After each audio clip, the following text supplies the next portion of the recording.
오늘 뭐 이야기 드릴 건 한 시간 동안에 아주 기본적인 이야기들을 드릴 거예요.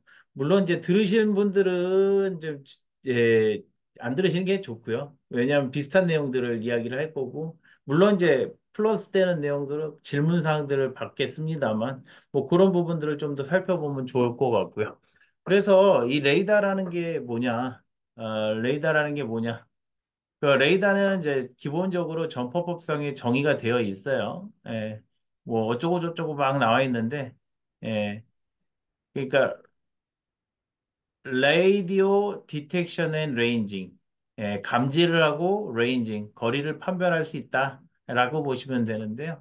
이 전자파를 이용을 해서 송신파를 이용해서 물체를 막고 되돌아오는 반사파를 예, 받아서 수진의 속도와 거리 그리고 각도, 위치를 확인할 수 있는 방법론이다라고 보시면 되겠습니다.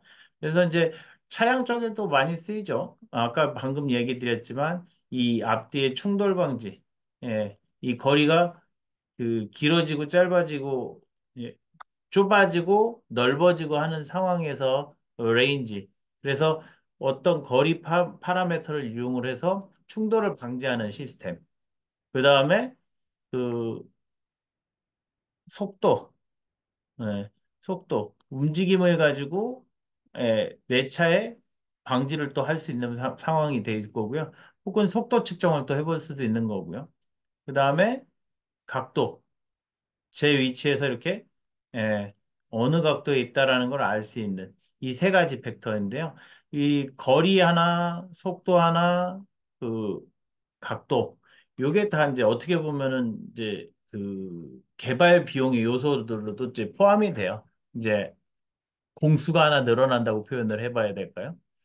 그래서 그 가격이 좀 많이 달라지는 상황이 되고 있죠. 예, 가격이. 속도가 가장 기본적인 파라미터고 제일 많이 보실 수 있는 그 센서들이 있어요. 어떤 게 있을까요?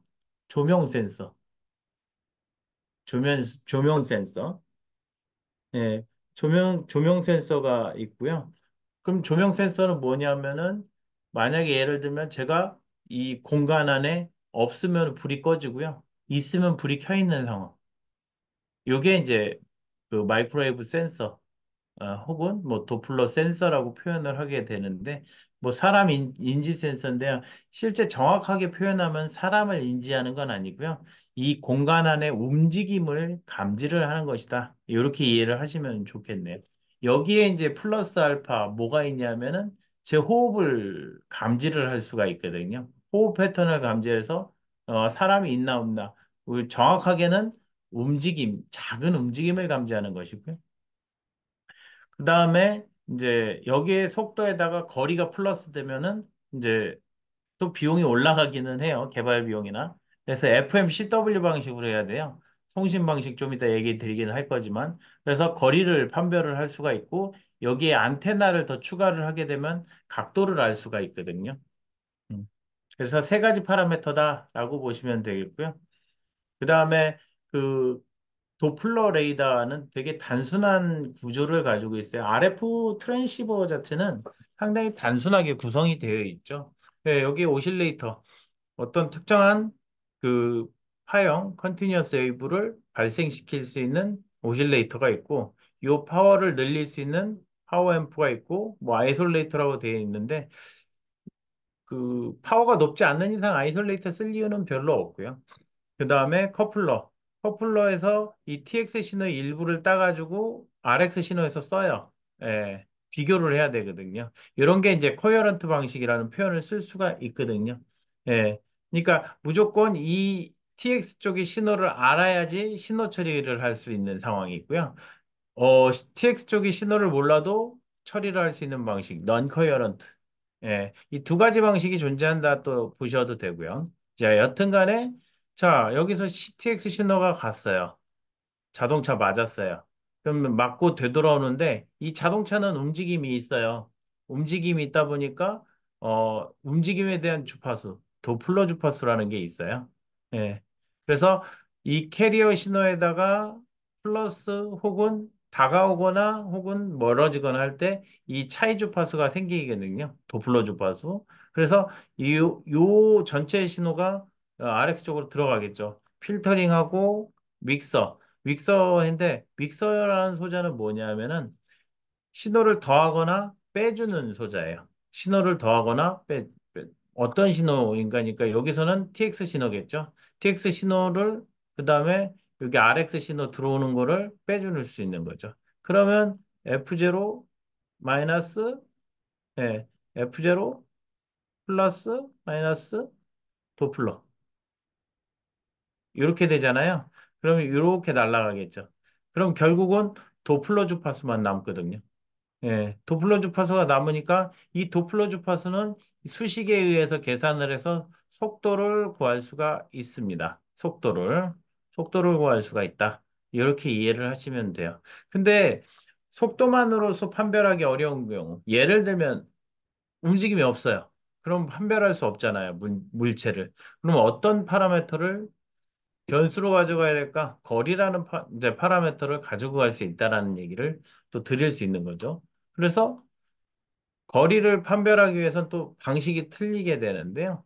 여기서 보시면은 이 오실레이터에다가 어, 첩신호라는 걸 첩신호라는 걸 여긴 정연파죠. 네, 정연파. 근데 이 첩신호를 인가를 해주는 거죠. 주파수를 높였다 낮은 데서 높은 데로. 그러니까 요 시간 변화에 따라서 네, 시간 변화에 따라서 밴드위스의 변화치거든요. 그래서 밴드위스를 늘렸다 줄였다 할 수 있어요. 예.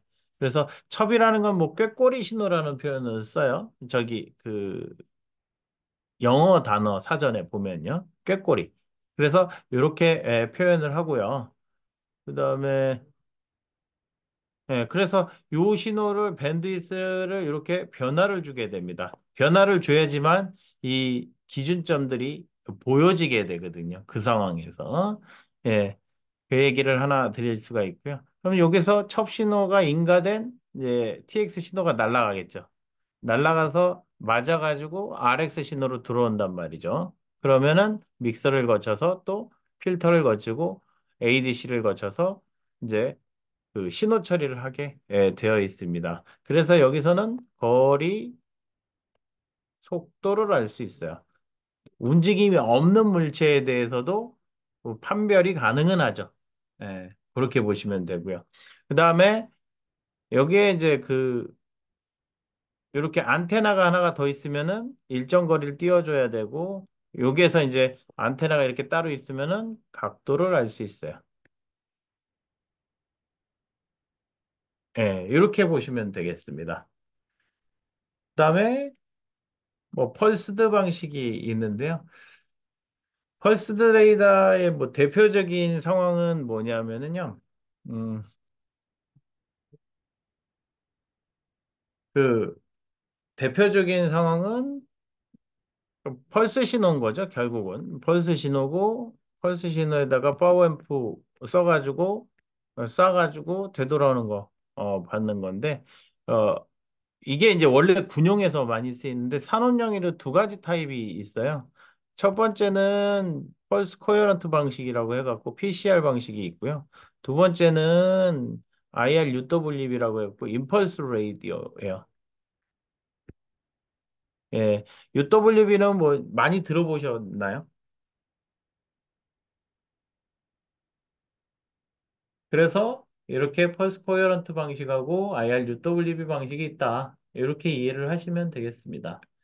그래서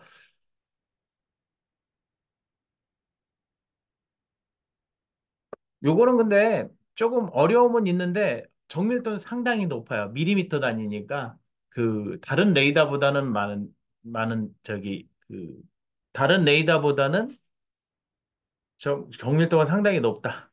예. 그래서 어플리케이션을 좀 따져보면은 인도어 어플리케이션은 이 두 가지 방식으로 가면 PCR 방식이나 IRUWB 방식으로 하면 10m 정도에서 사용이 가능하거든요. 상당히 쓰임새는 많이 있을 수 있어요. 예. 이게 또 대역폭을 많이 가져가기 때문에 대역폭하고 해상도하고의 관계. 해상도는 뒤에 어떤 의미인지 정의를 하게 될 건데요. 해상도하고의 관계에 상당히 해상도가 높아지는 장점을 가지고 있다. 단, 펄스다 보니까 이 펄스는요, 어때요? 에너지 관점에서 요게 에너지잖아요. 근데 요 폭이 에너지가 적다란 얘기인 거죠. 그러니까 원거리 전송이 어려워요, 여기서. 물론 군용은 죄입니다. 군용까지 얘기하기엔 쉽지 않아서 지금. 그래서 요 이야기 하나 드리고 싶고요. 뭐 저거는 같아요. 그 TX 쪽이고요. TX RX 쪽이다. 이렇게 보셔가지고 이 구조를 간단히 보시면 되겠고요. 또 장단점은 존재를 해요. 네. 펄스 데이터 처리. 그 아까 PCR 방식, UWB 방식은요. X축 자체가 거리축이에요. 그러니까 읽기 편한 거죠. 그냥 들어오는 데이터를 계속 확인을 해가지고 ADC 처리해가지고 그거를 그 빈값, 빈은 저장소라는 표현인데요. 이 빈값식 자체, 여기가 이 빈이 1부터 예를 들면 뭐 1000까지 있다고 보면은 요게 그냥 거리값이에요. 거리값. 예. 그래서 그냥 거리값을 읽어낸다는 것 자체도 한 번의 연산을 덜 해도 된다는 얘기이기 때문에 상당히 수월합니다. 예. 그런 장점을 가지고 있어요. 근데 그 우리 FMCW 같은 경우는 거리 FFT를 또 한번 해줘야 되는 부분. 예. 그래서 거리 값을 도출을 해줘야 돼요. 수식을 써가지고. 근데 이 펄스 데이터는 이와 같이 편하게 처리를 해볼 수 있다라는 얘기를 하나 드리고 싶고요. 그 다음에 UWB라고 하는 건 뭐냐면 여기가 상한선하고 아니 하한선하고 상한선하고의 대역 폭이 약 500MHz 이상 있으면은 이상 되면은 요거는 UWB로 표현을 하고요. 전력 밀도 출력 전력 밀도 측면에서 전력 밀도 측면에서 이렇게 구성이 되어 있으면 돼요. 메가헤르츠당 마이너스 41.3 dBm이다. 예, 1메가헬츠 안에 있는 밀도야 전력이에요, 전력. 근데 이걸 실제 우리가 일반적으로 쓰는 전력으로도 변환을 해보면 좀 높은 편에 속하고요. 뭐 여튼간에 이와 같다. 그래서 우리가 이제 IRUW가 할당되어 있는 대역을 3에서 10기가 대역인데, 우리가 지금 그 레이더 칩에 국한해서 얘기를 드리면 X4라는 칩이 있어요. 저희가 뭐 회사에서 취급하는 이제 X7까지 9까지 나오게 되는데 뭐 요거는 뭐 일단 아직 안 나왔으니까 요거 X1은 두 가지 대역인데 더 광대역이고요. 요건 좀 논외로 할게요. 요건 GPR에서 쓰는 거니까. 요 X4는 6에서 10기가 쪽에 그 주파수대역 폭으로 되어 있다. 이렇게 이해를 하시면 되겠습니다. 가볍게 보시면 됩니다. 이게 펄스 쪽은요. 조금 더 여러분들께서 쓰는 거는 그 CW하고 FMCW가 좀 더 많으실 거예요. 자, 그래서 뭐 타임 도메인, 프리퀀시 도메인 이렇게 얘기를 해놨는데 타임 도메인에서 이 정연파는 이제 주파수 도메인에서 이렇게 그 하나의 신호로 보여질 거고요. 이 렉탱글러 웨이브 펄스 폭이 좁아지면 좁아질수록 이제 이 거의 무한대의 대역을 가지고 간다. 즉 밴드위스가 넓어진다라는 장점을 가지고 있습니다. 장점이에요. 네. 왜냐하면은 이 거리 해상도 이렇게 되거든요. 두 배의 밴드위스 분의 빛의 속도로 구성되어 있어요. 레인지. 이게 델타 R이라고 일반적으로 표현을 하는데, 그러니까 물체 두 개가, 제 주먹이 두 개가 있다고 보면요. 이 두 개를 구분할 수 있는 능력이라고 보시면 돼요. 해상도가. 그러니까 이게 잘 보인다. 이렇게 해서 멀리서 보면 어떨까요? 제 손이. 하나의 그 주먹으로 보이겠죠? 하나의 주먹으로. 하나의 주먹처럼 보일 건데, 이게 그 해상도 여러분도 눈의 해상도가 좋기 때문에 제가 이렇게 하고 있으면은 두 개로 보이잖아요. 음, 그렇게 이해를 하시면 되겠습니다. 그 얘기를 잠깐 드려보려고 표현을 해놨고요. 그 다음에 요거는 지금 모르셔도 상관은 없어요. 그러니까 말은 좀 많이 IRUWB 대해서 IRUWB 레이더에 대해서 동작 원리를 가볍게 살펴본 건데 뭐 간단하게 얘기 드리면 3.84mm 정도 돼요. UWB 레이더가. 그러니까 상당히 고해상도를 가지고 있는 거죠. 고해상도를. 그래서 그 얘기를 하나 드려보려고 간단하게 삽입을 해놨는데요. PCR 방식도 이 정도 수준에서 한 5, 6mm 정도 생각을 하시면 되겠습니다.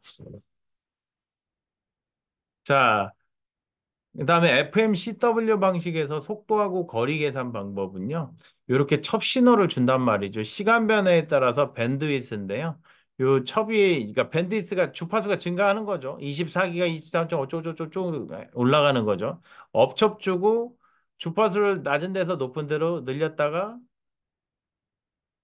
늘린 이제 또 좁혀가는 과정이 있고 늘렸다가 좁히고 늘렸다가 삼각파를 쓸 수 있고 톱니파처럼 쓸 수도 있는데요. 근데 이렇게 해버리면 별로 좋지는 않고요. 일반적으로 쓰는 방법은 이와 같다라고 보시면 되겠습니다. 그래서 여기서 뭐 하고 싶냐 하면요. 이 점선 있잖아요. 점선이 TX 신호잖아요. 그 다음에 되돌아오는 신호 RX 신호인데 이 차이 주파수가 발생을 해요.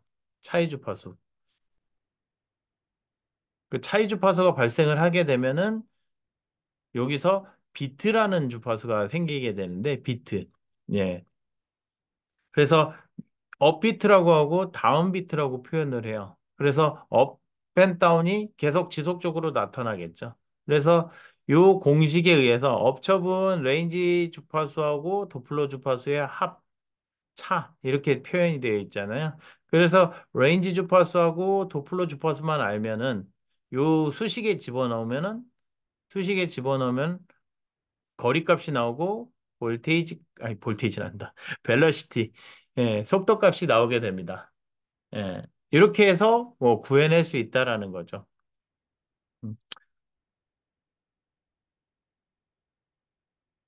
그 다음에 속도 해상도라는 표현을 썼는데 정밀도죠. 예를 들면 0.1ms 단위로 읽어낸다. 1에서 100, 100km per hour를 킬로미터 퍼 아워로 읽는다. 예, 읽는다라고 보시면 돼요. 단위로. 그러니까 되게 정교하게, 세밀하게 읽는 거죠. 근데 100에서 200까지라고 보면 이게 속도 상당히 빠르잖아요. 100에서 200km per hour면요. 근데 여기서 그러면 0.1 단위를 읽을 이유가 있을까요? 없죠? 만약에 그렇게 읽는다고 하면은요, 어떤 문제가 생길 수 있을까요?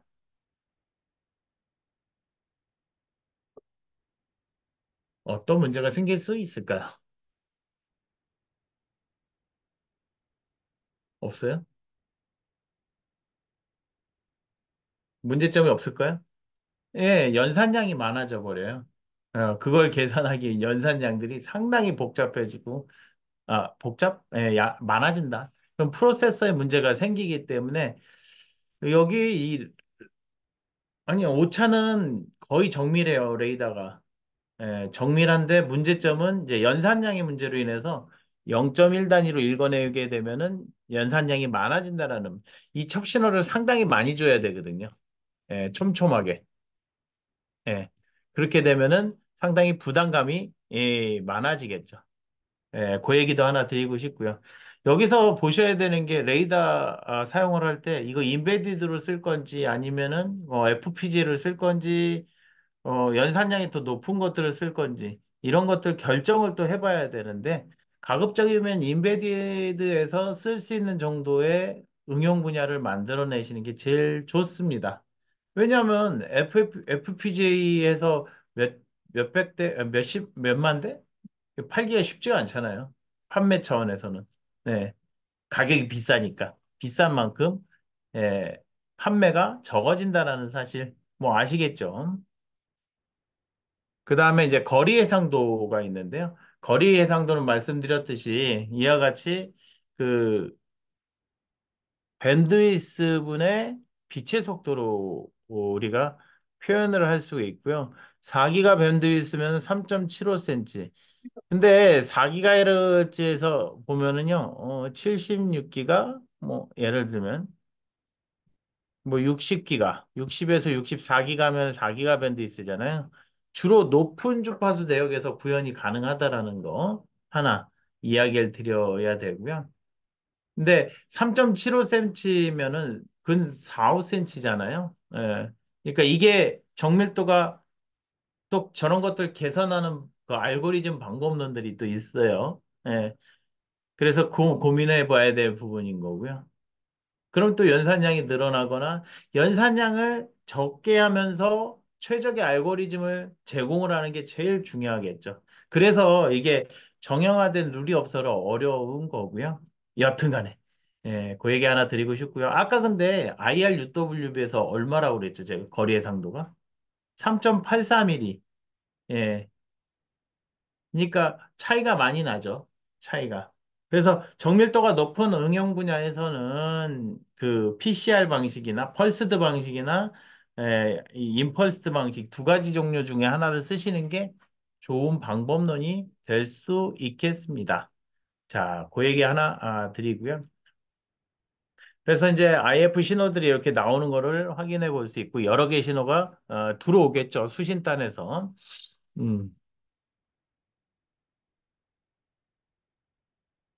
그 다음에 이제 각도 계산을 하기 위해서 말씀드렸듯이 안테나가 하나가 더 있어야 돼요. 예. 그래서 요 안테나가 더 있어서 여기에 결국은 일정 간격으로 안테나를 넣거든요. 그래서 2분의 람다인가? 예. 얼마예요? 2분의 람다를 놓고 안테나 간격이에요. 그래서 놓고 중앙을 기점으로 해서 이렇게 일정 간격의 패턴을 안테나를 설치를 해야 되는 거고요. 거기에 따라서 유입되는 유입되는 수신 신호가 달라지겠죠. 그 위상 변화를 판별을 할 수 있기 때문에 그 위상 변화를 가지고 우리가 계산을 해볼 수 있다라는 거. 예. 계산. 그래서 요 이야기를 드릴 수 있겠다. 여기서 이제 D가 안테나 간격이고요. 간격. 그 다음에 람다는 차액 중심 주파수고 델타 요거 뭐라고 읽는지는 기억이 안 나요. 예. 델타 파이라고 하나요? 이렇게. 요거는 이제 실제 위상 변화치. 그래서 이걸 가지고 어떤 각도의 물체가 있는지를 판별을 해낼 수가 있습니다. 예. 근데 이제 순간 속도 같은 거, 순간적인 상황들 있잖아요. 순간적인 상황들에서는 상당히 각도 추출이 어렵고요. 각도 추출 자체의 방법론 자체가 원래 어렵습니다. 예. 그래서 이 해상도가 좋아야지만 안테나의 빔이 굉장히 샤프해서 잘 추적을 해내야지만 각도의 해상도가 좋다라는 거. 뭐 그것도 하는 얘기를 드리고 싶네요. 뭐 여러 가지 얘기를 드리고 싶지만 시간상 이렇게 기본적인 이야기를 좀 드려보고 각도의 해상도라고 하는 건 각도의 정밀도죠. 뭐 0.1도 단위로 읽거나 0.5도 단위로 읽거나 할 때 그래서 안테나 개수 이게 몇 개냐에 따라서 이 각도의 해상도가 좋아질 수 있다. 그래서 그 4D 이미지 레이더, 뭐 3D 이미지 레이더, 막 그런 표현들 쓰는데 안테나 개수가 상당히 많죠. 네, 안테나 개수가 상당히 많아요. 뭐 그런 것들도 우리가 볼 수 있고요. 많을수록 정밀도가 높아진다. 이렇게 보시면 되겠습니다. 그 다음에 여기 보시면은 이제 FFT 과정인데요. 이게 이제 첩신호가 이렇게 해가지고 송신하고 수신 들어오잖아요. 요 순간, 요 밴드위스 변화치를 FFT를 하는 거거든요. 그래서 요 FFT를 한 프레임당, 한 프레임당 한 첩 동안에 그 FFT를 해가지고 여기다 빈에다가 쌓아줘요. 빈은 말씀드렸듯이 저장소, 메모리로 보시면 돼요. 메모리. 그래서 이 저장소에다가 이 샘플한 값들을 쪼로로 쌓아줘요. 결국은 이게 거리값이 될 거고요. 예. 그 다음에 여기서 레인지가 구해지죠. 예. 동시에 못해요. 예. 물론 이제 논문상에서는 나오는데 기본 이론상에서는 동시에 못하게 되어 있고요. 근데 왜 그러냐면 지금 이렇게 톱니파를 줘서 그렇고요. 예. 여기서 삼각파를 주면은 업 비트, 다운 비트가 구해지기 때문에 레인지 주파수와 도플러 주파수를 구할 수 있다. 그래서 동시에 구할 수 있고요. 근데 여기서는 지금 이론상 기초 단계에서는 레인지 한 번, 그 다음에 벨로시티, 그 다음에 각도. 이렇게 구성이 된다. 보시면 되겠습니다. 그래서 요 큐브가 많이 나오게 될 건데요. 이 큐브는 그냥 저장소에다가 FFT 데이터를 집어넣는다. 그러면 아무것도 없다가 요 지점에서 이렇게 나타날 수 있죠. 이 지점의 값을 레인지 주파수를 읽어내면 되는 거거든요. 수식 넣어가지고. 뭐 신호 처리 흐름도는 RX 데이터가 들어오고 ADC를 거쳐서 디지트 신호로 나오겠죠. FF를 거치고 레인지부터 시작을 해서 그다음에 속도, 그다음에 요 FFT 결과에 나오는 거를 디텍션을 해요. 요거 이제 그 레이더 알고리즘 중에 하나 유명한 건데요. 컨스턴트 폴스 알람 레이시오라고 표현을 하죠. 예. 그래서 오경보 감지율이라는 표현을 쓰는데 결국은 스레스홀드 값 잡는 거거든요. 스레스홀드 이 말이 되게 길어지네요. 가볍게 하려고 했는데 스레스홀드는 뭐 일정 레벨 이상 되는 것만 검출 잘 해보겠다라는 얘기인 거거든요. 예, 물론 작은 레벨이 있다면 이 스레스홀드 레벨이 낮아지겠죠. 예. 근데 그 노이즈 레벨은 기본적으로 그렇게 높지가 않아요. 막 엄청 높은 파형이 있는 게 아니라 낮은 쪽에 깔려 있기 때문에 내 신호는 어쨌든 간에 노이즈 레벨보다 높아야지 검출이 당연히 용이하겠죠. 그 얘기도 하나 드려보고 싶고 그래서 C파 디텍션, AOA, 그다음에 클러스터링, 트래킹. 클러스팅은 군지파이고 이게 트래킹은 뭐 지속적으로 계속 어떤 물체 타겟을 계속 찾아가는 이제 잡고 있는 거죠. 찾아가는 거죠. 이런 것들은 이제 필터류, 칼만 필터 같은 게 많이 쓰일 거예요. 자, 그 얘기도 하나 드려보고요. 여기서 이제 이제 레이더 설계 파라미터를 이제 설정을 하고 이제 우리가 이 진행을 하게 되어 있어요. 예.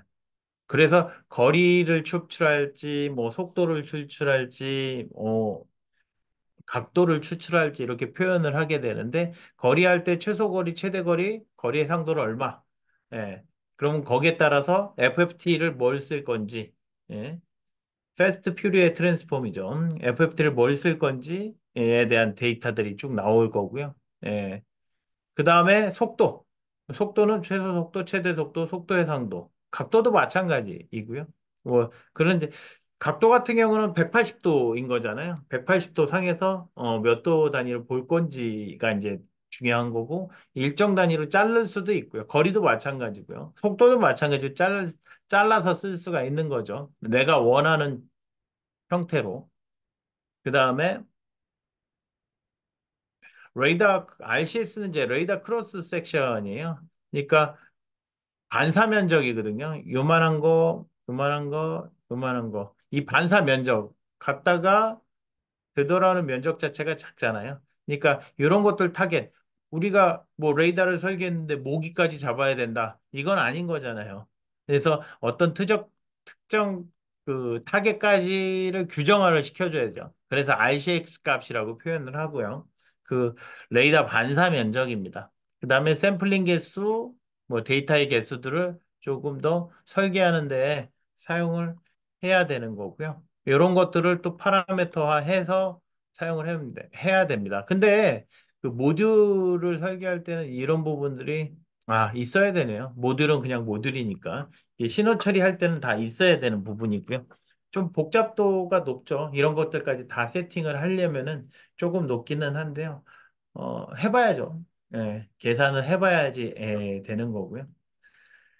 그다음에 이제 그 안테나 패턴 때문에 이거는 이제 등방성인데요. 우리 레이더 센서 같은 경우는 지향성을 가져요. 지향성. 근데 이제 컷하는 방법은 어떻게 되느냐? 요 XY 평면을 컷했을 때는 요 H 패턴이라고 표현을 하고 그다음에 그 E1 패턴과 E2 패턴 이렇게 두 가지 형태를 잘라낸다라고 보시면 되고 요새는 이렇게 뭐 세분화 시켜서 하지는 않고 한 번에 같이 예, 돌려서 3D 패턴을 뽑아내요. 자, 여기는 실제 이제 24기가 안테나 모듈인데요. 그래서 이렇게 안테나 모듈이 있고 요거 같은 거 보세요. 요게 이제 방사가 되는 패턴이고요. 이 360도 방향. 예. 그래서 이렇게 퍼지잖아요. 퍼지는 거는 감지 각도가 넓다. 필드 오브 뷰, FOV라고 표현을 하는데 레이더를 기점으로 해서 이렇게 퍼지는 거. 그게 넓은 걸 쓸지 좁은 걸 쓸지를 또 고려를 하셔야 됩니다. 넓은 거 쓰는 케이스는 그냥 그 그 사람 감지 같은 겨? 예. 이런 것들이거든요. 사람 감지. 예, 넓게 쓰면 좋은데요. 근데 넓게 쓰는 만큼 잡신호가 많이 들어온다라는 이제 단점은 존재하는 거고요. 예. 그래서 특정 각도 이렇게 이제 80도 뭐 예를 들면 34도 이런 식으로 이제 사용을 해보면 좋겠죠. 그 다음에 요거 같은 경우는 이 이쪽에 그 수평 쪽으로는 되게 좁은 거고요. 수직으로는 되게 넓은 방향, 80도 정도를 가지고 있는 예, 모듈이에요. 이런 것들도 존재를 하고요. 그 다음에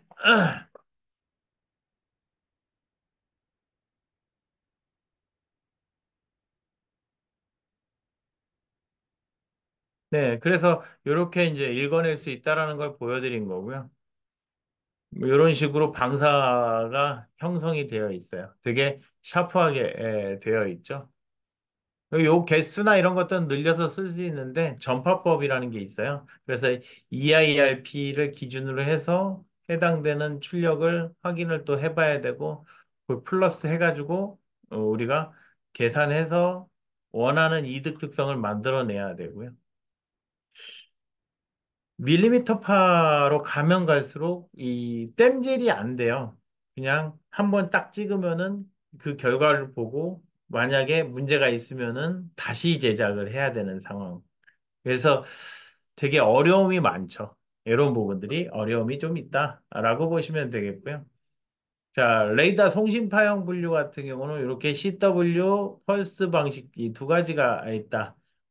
아니 그 CW 방식 같은 경우는 속도만 감지한다. 그 다음에 펄스드는 거리를 감지한다. 여기에 근데 그 마이크로봇 이제 펄스드 도플러를 이제 추가를 하게 되면은 그 속도까지 볼 수 있고 여기에 그 안테나를 하나 더 추가해서 거리 특성, 아니 그 각도 특성까지 볼 수 있다.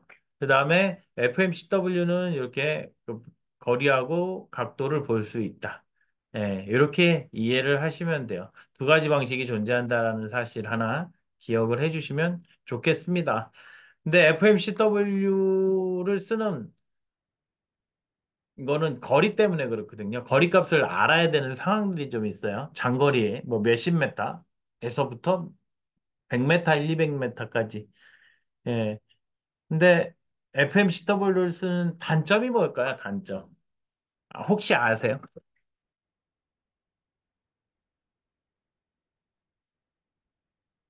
이 펄스드 방식하고 CW 방식의 단점. 단점? 특징이라고 할까요? 단점이라고 할까요? 단점이 될 수도 있는데 전력 소비 문제가 하나가 좀 고민을 해야 돼요. 어떤 게 더 많이 먹을까요? 1번하고 2번 방식 중에. 또 지속적으로 정연파를 쏘니까 당연히 전력 소비가 높아질 수밖에 없다라는 문제. 두 번째는 적게 먹어요. 예, 배터리 어플리케이션으로 쓸 수 있어요. 잘하면.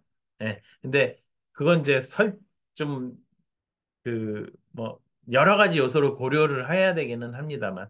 근데 원래는 레이더 센서는 상시 전원을 쓰는 게 맞아요. 왜냐하면 실시간 감지를 해야 되잖아요. 예. 그래서 배터리 어플리케이션은 그렇게 좋지는 않은 어플리케이션으로 저는 보고 있습니다. 그 다음에 레이더 방식인데요. 레이더 방식의 그 주파수 대역, 지금 우리나라에 나와 있는 방식인 거고요. 연소파 방식은 5.8기가에서 120기가, 펄스파 방식은 10기가, 60기가 이렇게 구성이 되어 있다. 이렇게 보시면 되겠습니다. 그래서 요게 이제 24기가 같은 게 물체 감지 주파수, 여기 다 물체 감지 센서 대역이네요. 물체를 감지하는 응용 분야로 사용을 하면 됩니다. 예. 그다음에 60기가는 용도 미지정, 77기가는 차량 충돌 방지하고 탱크, 유량계 같은 거 뭐 사용하는 거고 120기가는 용도 미지정. 이렇게 보시면 되겠고요. 펄스파는 7에서 10기가 이렇게 방식이 하나가 UW, IR UW 방식이고요. 60기가 용도 미지정 대역에 있다. 이렇게 보시면 되겠습니다. 뭐 최근에는 20메타 정도 나오는데 지금 뭐 저희도 20메타급은 개발 중에 있고요. 아마 한 여름 정도에 출시되지 않을까 싶네요. 그 다음에 대기 손실인데요. 뭐 솔직히 말하면은 뭐 대기 뭐통 밀리미터 파로 갈수록 손실은 늘어난다는데 이게 dB per 킬로미터거든요. 1km당 손실이기 때문에 단거리 영역, 산업용은 거의 대부분 장거리가 없거든요. 킬로미터만 이렇게 가는 게 없잖아요. 뭐 많아봤자 1, 200m인데요. 예. 그 차량 충돌 방지용이 200m 정도 될 거예요, 스펙이. 예. 그러니까 그 언더에서 대부분 쓰이기 때문에 요 로스는 어마어마하게 많지는 않을 걸로 보여지고 이제 극복할 수 있는 방법도 고민을 해야 되겠죠. 안테나 이득을 늘린다든지. 근데 안테나 이득을 늘리면 그 감지 각도가 굉장히 샤프해지기 시작을 합니다. 그 문제가 하나 또 생기니까 조금 더 그 주변 환경, 내가 사용할 환경에 대해서 고민을 해보셔야 된다. 예. 그래서 요게 이제 표에 이렇게 제시는 해놨습니다. 그래서 이제 감지 모드는 기본적으로 펄스 모드는 CW 모드는 FM CW 모드 이 세 가지 형태로 표현을 해놨고요. 이 펄스드 모드에서 움직임 감지, 속도, 거리, 제실 요게 다 가능한 거고요. CW는 움직임이나 뭐 속도 이렇게 두 가지 팩터라고 하긴 좀 애매합니다. 속도 측정, 결국은 도플러 주파수 나오는 거를 이용을 하는 거기 때문에 CW 방식은 움직임이 없으면 감지가 안 돼요. FMCW는요, 예, 움직임이 있거나 없거나, 속도는 당연히 안 나오겠죠. 움직임이 없으면. 거리 측정이 될 거고요. 그렇게 이해를 하시면 되겠고요. 예, 간단하게 에, 레이더 제품이 이제 있는데 왜 써야 되는가? 레이더는 이제 써야 되는 이유가 뭘까? 예, 이제 그러니까 럽스터한 환경 좀 어려운 환경, 폭설, 폭우, 그다음에 뭐가 있을까요? 뭐죠? 황사 이런 환경에 전혀 문제없이 동작한다라는 장점을 가지고 있기 때문에 그래도 또 레이더가 만능은 아니에요. 듀얼로 쓰셔도 되고요. 생각을 해보시면 이제 여러 방법을 취하실 수가 있다라는 것도 하나 말씀을 드리고 싶고요. 그 다음에 뭐 사용자 환경 특성을 고려를 해야 된다. 기후, 공사장, 뭐 벽 투과성, 투과도가 높아야 되는 이제 또 응용 분야들이 있는데요. 뭐 이런 것들이 또 있을 수 있고요. 최근에는 이제 조명 같은데 조금 가로등이나 이런 것들 할 때 요새 스마트 가로등 사업이 있을 거예요, 아마. 거기에는 이제 그 레이더 센서가 기본적으로 그 레퍼런스로 잡혀 있더라고요, 보니까. 근데 가격은 좀 싸야 된다라는 식으로 얘기를 하는데, 싸기가 쉽지가 않은데, 중국산은 또 써야 되는데, 고민이 많은 상황이죠, 최근에는요. 중국산을 쓰면은 문제가 뭐죠? 대응이 안 된다라는 거. 기술 지원 문제가 하나가 있고, 인증 문제가 하나 대두되더라고요. 그래서 그런 부분들을 또 고려해서 또 쓰시는 업체들도 있기는 하고요. 예. 근데 하여튼 뭐 그런 문제들이 있다. 그래서 그 스마트 가로등 사업 쪽에 이렇게 레퍼런스는 레이더로 되어 있는 걸로 보여지고요. 그 얘기 왜 넣었을까요? 예, 이게 쓰이는 분야 때문에 잠깐 얘기 드렸고, 뭐 비교 대상은 초음파 적외선, PIR 센서 같은 거, 카메라 센서 이렇게 있는데요. 음, 여기에 장단점들이 존재하는데 중상 이상은 될 거예요, 레이더가. 예. 다만 사용하기가 까다롭다. 설치나 그다음에 이제 이 신호에 대한 세팅들을 할 때 좀 어려움이 많아요. 그래서 조금 이런 부분들이 원활하게만 된다면 감지하는 데는 그렇게 영향이 있지 않습니다. 그 얘기도 하나 드려보고요. 물체 감지 센서라고 해서 5.8기가 하나 있고 뭐 10기가가 있는데요. 뭐 이런 것들이 있다라는 것만 한번 보여드리고 싶어서 얘기를 드렸고요. 그 다음에 뭐 24기가 아니 이제 IRUWB 모듈이 이렇게 이제 있고요. 그 다음에 24기가 모듈, 60기가 모듈 이렇게 해서 이제 라인업은 구성이 되어 있고요. 뭐 이외에도 많은 제품들이 있기는 합니다만 뭐 여기서는 이렇게 표현을 하고 이제 응용 분야에 따라서 저희가 이제 제안을 드리게 이제 권장을 드리게 되는 거죠. 정확하게 권장 드리고 이제 테스트를 해보시면서 고객사에서 사용을 하시면 될 거고요. 그래서 뭐 레이더의 활용 분야 해갖고 요게 이제 예, 가장 많이 쓰이는 인도어 이제 조명 제어 보안 속도 이렇게 이제 이런 부분들의 트래픽, 그다음에 자동문, 블라인드 스팟 디텍션, 가로등 제어 이런 것들이 사용을 하고 있다라고 보시면 되겠고요. 뭐 다른 응용 분야도 되게 많기는 한데 뭐 요거는 아마 자료를 달라고 하시겠죠. 달라고 하실 테니까 보실 수가 있으실 겁니다. 뭐 여기까지 해서 이야기를 드렸습니다. 혹시 뭐 궁금하신 거 질문을 좀 받을게요. 네, 질문 받으려고 조금 이야기를 드렸는데 활용 분야 부분은 좀 덜 했는데요. 궁금하신 사항 질문하셔도 됩니다.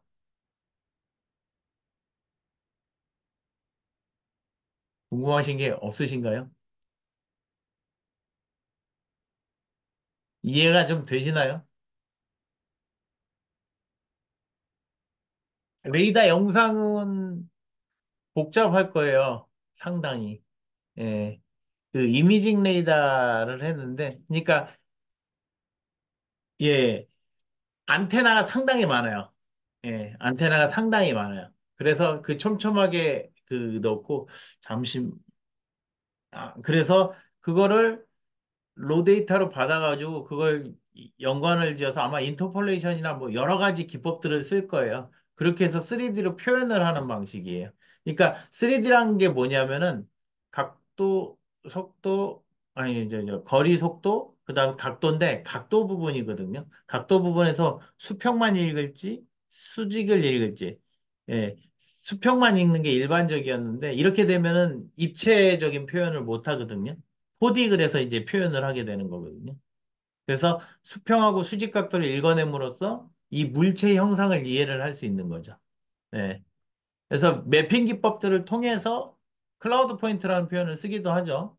네. 그렇게 해서 영상화 시켜요. 상당히 복잡한 과정을 거치기는 합니다. 뭐 그렇게 이해를 하시면 되겠고요.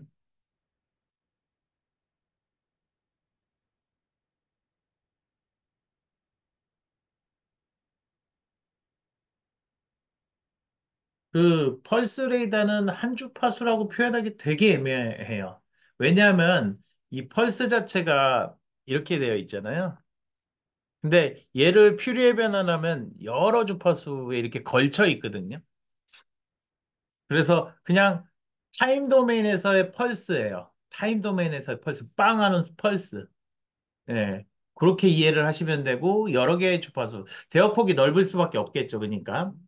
그다음에 그다음에 거리는 그냥 이거를 갔다가 되돌아오는 그 펄스를 예, 여기 이제 그 동기 부분이 있기 때문에 그 동기 부분에 맞춰서 그냥 들어오는 대로 ADC 처리를 하는 거죠.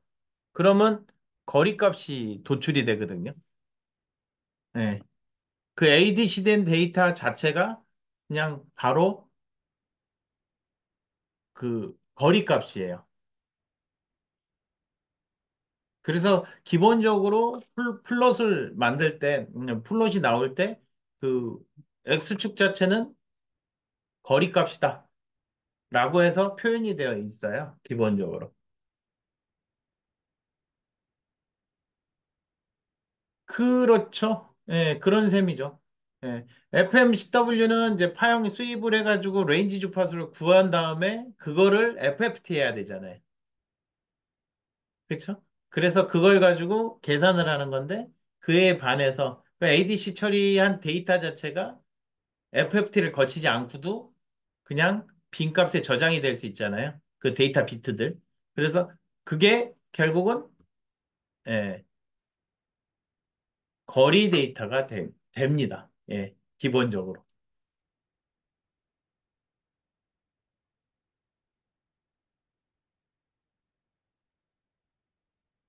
자, 뭐 그 얘기도 하나 드리고요. 아, 플라스틱 케이스 안에 넣으셔야 되는데요. 예, 그 플라스틱 케이스하고 그다음에 그 안테나하고 케이스 사이에 간격이 있어요. 그 간격을 조심만 하면은 예, 별 문제 없이 쓸 수 있고요. 단 로스가 좀 존재하고요. 커스텀이 되지 않으면요. 근데 뭐 30m 뭐 굳이 10m를 쓰는데 30m짜리 써가지고 20m 줄은다. 별 문제 없잖아요. 예, 20m 쏜다. 이런 식으로.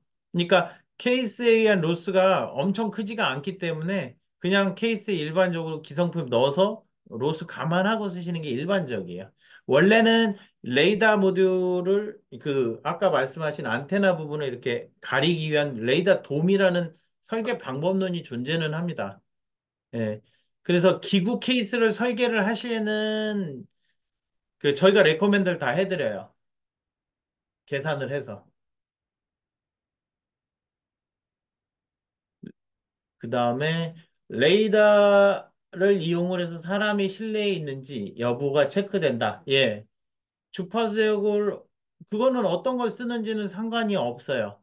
거기에 최적화된 주파수를 쓰는 게 일반적인데요. 뭐 24기가를 쓸 수도 있고 10기가를 쓸 수도 있습니다. 예. 하고 혹은 또 다른 5.8기가를 쓸 수도 있고요. 60기가를 쓸 수도 있고요.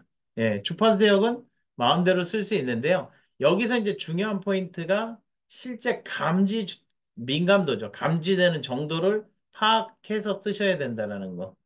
조금만 더 생각을 해봐야 될 게 뭐냐면 60기가는요. 직진성이 상당히 강해요.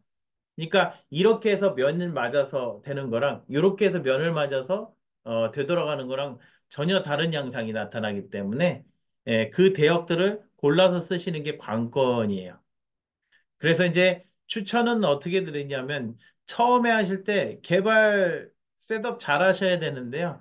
여러 개의 주파수 대역을 가지고 테스트를 해보시는 게 제일 좋아요. 예, 해당되는 거. 그렇게 권장을 드리는데 뭐 그건 이제 고객사의 그 이제 재량이죠. 그렇게 보시면 되겠습니다. 또 뭐가 있을까요? 궁금하신 거.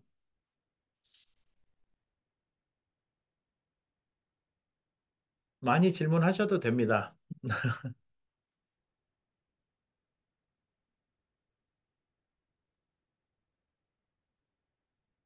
참 신기하죠. 레이더 이게 전자파 가지고 이렇게 예, 여러 일들을 수행을 해가지고 음,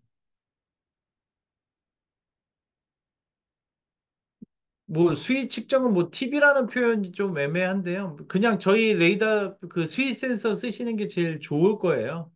예. 그래서 그 펄스드 방식인데요. 그래서 그, 예, 펄스드 방식을 쓰는 게 좋고요. 일단 뭐 수위 측정에서는 그 FMCW 방식이 상당히 복잡해요. 뭔가가. 예, 실제 이제 레이더를 개발하지는 않으실 걸로 판단이 되는데, 레이더를 개발할 땐 상당히 복잡하고요. 근데 그 펄스드 방식도 있고 혹은 FMCW 방식도 있는데 가격은 다 수위 측정은 굉장히 비싸요. 고가예요. 대부분. 중국산은 쌀 수도 있는데요. 예. 그래서 그 부분만 감안해서 쓰시면 되죠, 뭐. 음. 뭐 저희랑 같이 얘기하셔가지고 뭐 가격 내고는 하시면서 가시면 되니까. 음. 그리고 이제 그 수위 측정, 레벨 측정은요, 기본적으로 빔의 각도가 샤프해야 돼요. 예, 샤프하게 돼야지만 어떤 특정 구간을 측정하는 데 용이하기 때문에 조금만 생각을 해보시면 너무 넓은 면을 측정을 해버리면요, 베리에이션이 생기잖아요. 그래서 정확하게 측정이 되지 않습니다. 뭐 그 부분 하나가 있고요. 그 다음에 전자파 인증은 어떤 규제가 있냐면, 전자파 인증의 규제라는 표현보다는 전자파 적합성 등록, 무선 등록하는 게 인증받으면 됩니다. 그거는. 24기가, 근데 이렇게 그 주파수가 올라가면 올라갈수록 가격은 높아져요. 저희 한 60기가 받는데 한 7, 800 넘게 들었을 거예요, 아마. 예, 제 기억으로.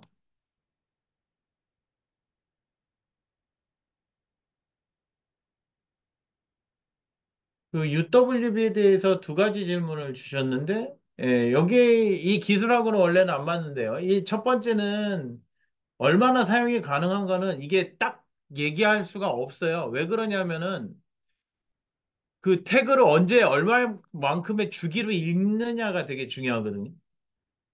빨리 읽으면 에너지 소모가 금방 되는 거잖아요. 그래서 뭐 UWB에서 제시하는 것들이 한 1, 2년 정도 제시를 하는데 뭐 그 정도 선에서 근데 그 저거는 되게 작아요. 뭐지? 데이터량도 작고 그다음에 그 전력량이 상당히 작아요. 작기는. 저희가 실험해 본 게 30mAh짜리를 그냥 실시간을 계속 켜놨을 때 하루 정도 가더라고요. 예, 하루. 어, 저게 기억이 안 나네. 배터리 용량이. 배터리 용량을 조금 늘리면 되는데, 300mAh 가지고 아마 하루 썼던 걸로 기억을 하는데요. 그거는 어쨌든 간에 태그에 감지되는 시간이 좌우를 합니다. 네, 통상적으로 뭐 1, 2년인데, 뭐 실제 1, 2년까지 쓴다는 업체는 본 적이 없어요. 두 번째는 내외부 구분이 가능하게끔 되어 있죠. 예, 가능해요. 그 왜 그러냐면은 그 레이더 안테나는 기본적으로 앞쪽만 바라봐요. 앞쪽만. 네. 그리고 뒤쪽을 그리고 막으면 되거든요. 막는 기법이 이제 노하우긴 한데요. 그래서 저 이슈가 되게 많은 거죠. 그 디지털 키 같은 거 예를 들면 예. 이제 안쪽에선 켜지면 안 되잖아요. 도어락이죠, 정확하게. 예. 뭐 그런 것들. 그래서 내부 부분이 가능합니다. 하드웨어적으로 막아줘야 되는 부분들이 있고요.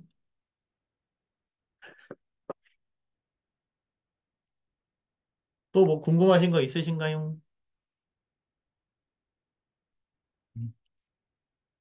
네. 그래서 뭐 요런 이제 예 오늘 이제 이런저런 얘기를 했고요. 뭐 저희랑 협업할 것들 좀 많이 있으실 거예요. 뭐 제가 그 브로드하게 굉장히 많이 알고 있어서 뭐 장비며 뭐 부품이며 그런 것들을 워낙 많이 알고 있어서 저희랑 협업을 많이 하시는 게 좋으실 겁니다. 실제 생산부터 이제 그 개발부터 양산까지 요게 이제 전체적으로 솔루션화가 다 돼 있어서 그런 것들 같이 컨설팅을 또 하기도 하고요. 그래서 뭐 그런 식으로 이야기를 하니까 좀 많이 이해를 하시면 좋고요. 레이더는 계속 써보셔야 된다. 그래야지 이해가 된다라는 사실도 하나 말씀을 드립니다. 자, 그러면 오늘 교육은 이것으로써 종료하도록 하겠습니다. 감사합니다.